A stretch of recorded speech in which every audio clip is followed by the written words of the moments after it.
There was very little evidence connecting Paul Freshour to the case. There was very little evidence connecting Paul Freshour to the case. There may have been as many as 3 letter writers. The letters continued after Paul Freshour was placed in solitary confinement. Once Paul Freshour was imprisoned, many believed that the mysterious letters would come to an end. But that wasn't the case. More letters arrived, and each was exactly the same as the last. None had a return address, and they were all postmarked from Columbus. Authorities suspected that Freshour worked out a system with someone on the outside, so he was placed in solitary confinement. The letters continued.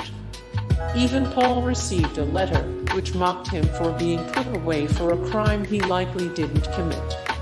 The letter to Paul read, "Now when are you going to believe you aren't going to get out of there? I told you 2 years ago. When we set 'em up, they stay set up. Don't you listen at all." Paul was released from prison after 10 years, and he maintained his innocence until his death in 2012. The gun that nearly killed Mary belonged to Ron's brother-in-law.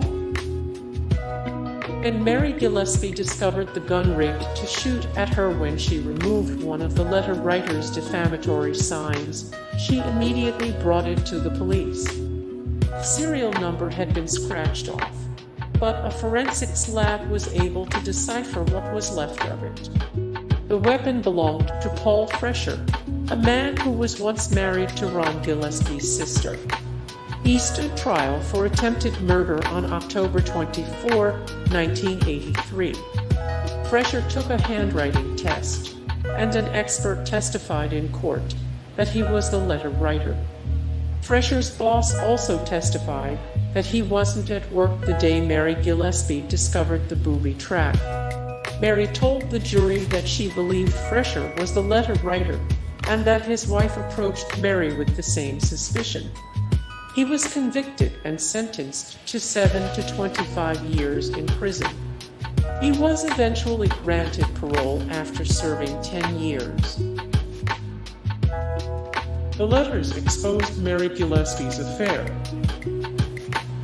When the mysterious Circleville letters began arriving in 1976, they contained basic personal information about the recipient and claims that they were being watched by whomever was writing the letters.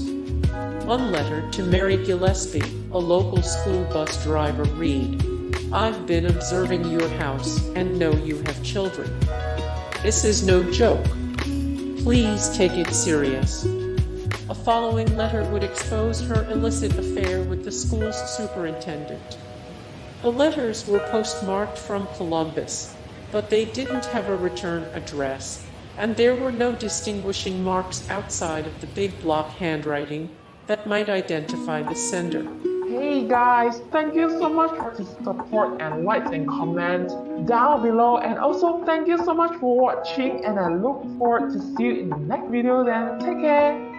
Bye.